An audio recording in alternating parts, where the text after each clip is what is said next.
The ESA, which if you don't know, this is the organization that used to run E3, has announced the Interactive Innovation Conference, or ICON, taking place in Las Vegas from April 27th to 30th, 2026. Not this year, but next year, okay? It has been pitched as an essential covening for change makers across industries. Companies attending include Amazon Games, Disney, Electronic Arts. I said convening. It's convening. I have no idea why I said that. It's convening. Sorry. Amazon Games, Disney, Electronic Arts, Epic Games, Microsoft, Nintendo of America, Sony Interactive Entertainment, Square Enix, Take-Two Interactive, Ubisoft, and Warner Brothers Games.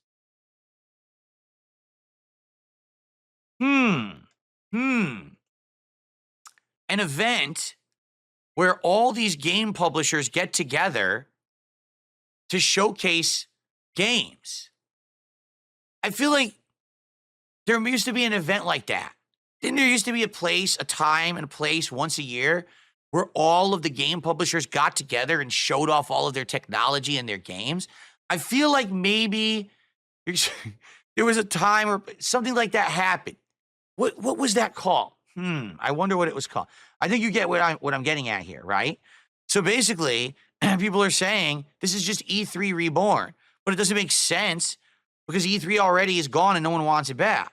So what is this, and why have all these companies jumped on? Well, guess what? Some people are saying, is this E3 and is it moving to Vegas? But what other people are saying is, wait a minute, hold on.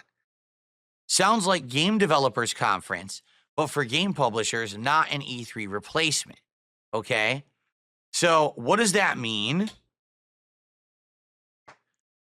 Basically, the reason that E3 failed, all right, is because E3 got greedy. E3 used to be an event that was based around the game developers and the game publishers getting together, showcasing their tech and their games, and then having the media come to that event, get a firsthand look at all of that, and be able to cover it and put that on the internet. Or in some cases, when they used to be TV networks, remember there actually used to be things like G4 TV, they would cover it live on TV, okay? And it worked. It absolutely worked. That 1 week of the year was incredibly exciting for everyone who was a gamer, right? We covered all of the great events and things that were going on at E3.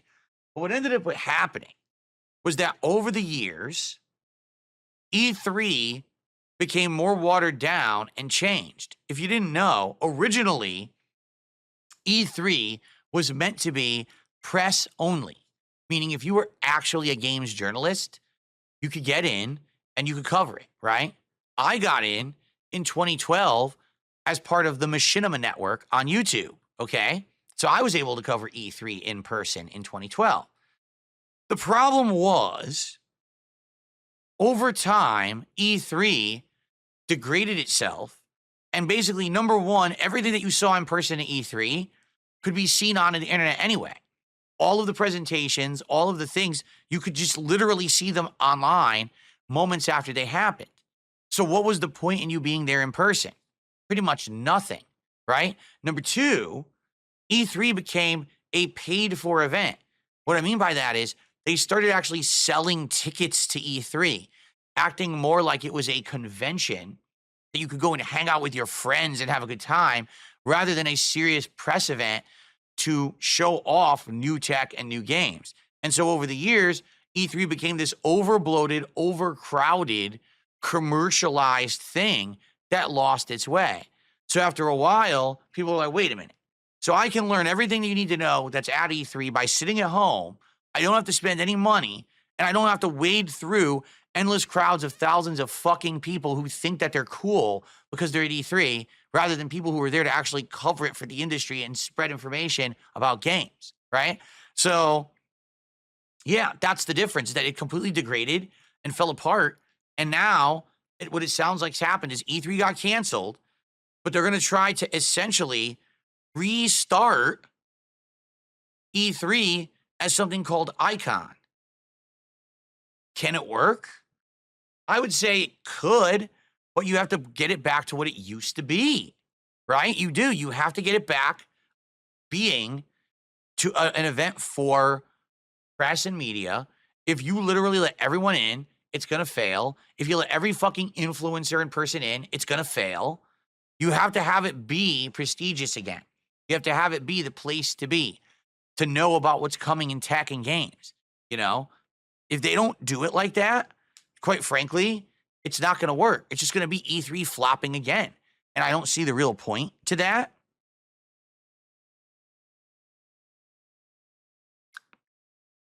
And, you know, Rare Trick says it sounds pretty elitist. He's right. E3 always was elitist. You're absolutely correct, actually. But that was the point.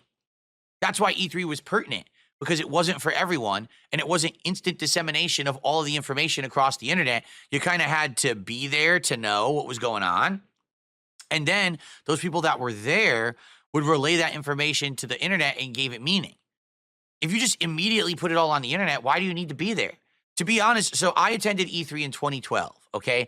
And you could go back and watch all my footage on this channel from 2012. I made ridiculous amounts of videos when I was at E3, okay? But all the stuff that I covered, all right, basically was on the internet anyway. The only difference was I was adding my firsthand experience, having hands-on with some of the games. Like I played Resident Evil 6, Hitman Absolution, Metal Gear Rising Revengeance. I saw some of Tekken Tag Tournament 2. I didn't play it, but I saw some of it. That was the first time they revealed Injustice. That was the first time they showed off the XCOM when XCOM was getting rebooted. So I gave my firsthand experiences about it. But quite frankly, and I even said this at the show, I didn't really feel like it added much being there.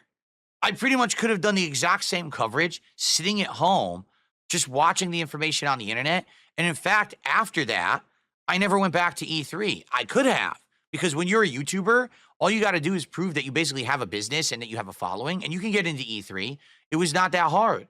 But after that 2012 time that I went, I never wanted to go back. I was like, there's no point. It's a lot of work. It's a lot of travel. It's expensive because you got to pay for a hotel and everything. What's the point if you don't really get anything out of it, you know? So after that 2012 visit, I was like, I don't ever want to go back. And I never did. And then E3 just faded away. So they need to find a reason for people to care about Icon. Will they find it? Right now, it sounds like they've got the developers back on board. They probably convinced them all. We're going back to the old formula, guys. We've canceled the E3 for all bullshit. People aren't going to be able to buy tickets. It'll be a showcasing of your stuff again. So they got them all on board. That's good. But the question is, will there be value in it? I don't know. I'm curious, right? I'm actually very curious. So let's follow this story. Let's see what happens. We're going to, in the next year, we're going to hear more information about it. This could be interesting. And by the way, it's in Vegas. And the thing is, apparently, for years, they were strongly trying to get E3 to move from Los Angeles to Las Vegas, and they just never got around to it, and then it failed, and so it ended. So now moving this to Vegas, would it have an impact? Don't know. Maybe, maybe not. You know, I'm interested in it. Here's the thing. What if I went there? What if I actually got in to Icon, and I was able to cover it on a daily basis, in person, sharing my impressions, taking video and putting it on the internet? I think it could be interesting. I haven't done anything like that in over a decade, right? But at the same time, is there going to be any added value of me being there and covering it in person to being at home and covering it? I don't know.